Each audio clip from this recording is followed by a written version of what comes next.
Philippine National Police ay kinukumpirma pa ang umano'y warrant of arrest na nakahanda para sa mga diskaya at tracker teams ng pulisya ay puspusan din ang paghahanap sa iba pang mga personalidad na iniuugnay o sangkot sa flood control scandal. Yan at iba pang mga balita hatid ni Bombo Bea Pinisa.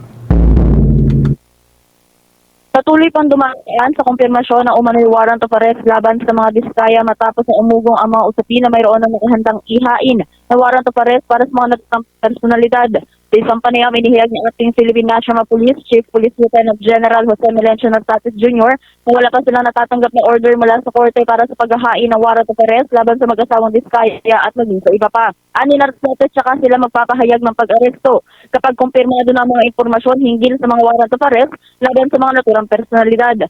Matapos ito ay inihayag naman ni Nartates na patuloy pang naghahanap o pinaghahanap ng kanilang mga tracker teams ang mga nalalabing personalidad doon nga sa naunang 16 na pinangalanan ni Pangulong Ferdinand Marcos Jr. Pagkukumpirma ng acting chief, 9 na ang kasalukuyang naaresto habang 7 pa ang kasalukuyang pinaghahanap, kung saan 3 ang nasa ibang bansa, kung saan 3 ang nasa loob ng Pilipinas, habang 4 naman ang kumpirmadong nasa ibang bansa. Kung ganyan, pakinggan natin ang mga bahagi ng pahayag ni Police Lieutenant General Jose Melencio Nartates Jr., ang acting chief ng Philippine National Police.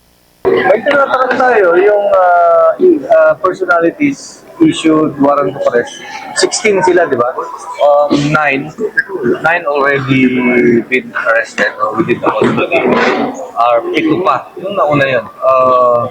7, so 3 nandito, 4 na sa abroad. So, of course, we have already coordinated with the contacting other law enforcement agencies abroad. Malakas ang ating coordination dyan. And we have great, of course, marami tayong tracker. Inihag naman ni Nartates na hindi nahihinto ang trabaho ng kanilang mga tracker teams at hindi rin titigil ang kanilang hanay hanggang sa matunton ang mga lokasyon ng iba pang sangkot sa flood control anomalies. Anya kung ang ibang ang nagtatago ng higit sa 10 taon ay kanila pa rin natutunton at naaresto, tiniyak niya ang mga sangkot sa anomalya at katiwalaan ay kanila ring susugpuin. Huwag na niya pakinggan natin muli ang tinig ni Police Lieutenant General Jose Melencio Nartates Jr., ang acting chief ng Philippine National Police. Painstakingly, we will not stop hanggang masatisfy or ma-arresto natin as ordered by the court. Meron nga dyan na been hiding for 10 years or more than 10 years. At of course, hindi naman sila makakatakas sa kamay ng batas. And we will not.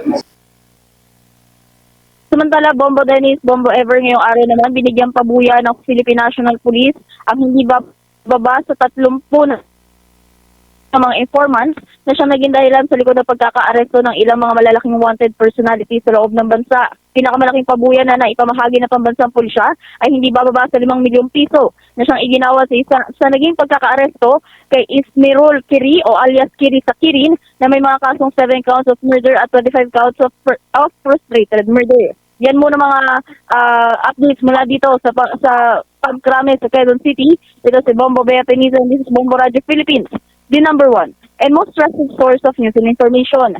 Basta Radio, Bombo! For the most trusted source of news and information, visit our website at www.bomboradio.com. Follow us on Bombo Radio mobile app, Facebook, YouTube, TikTok, and X, formerly Twitter. Like, share, and stay connected. Anytime, anywhere.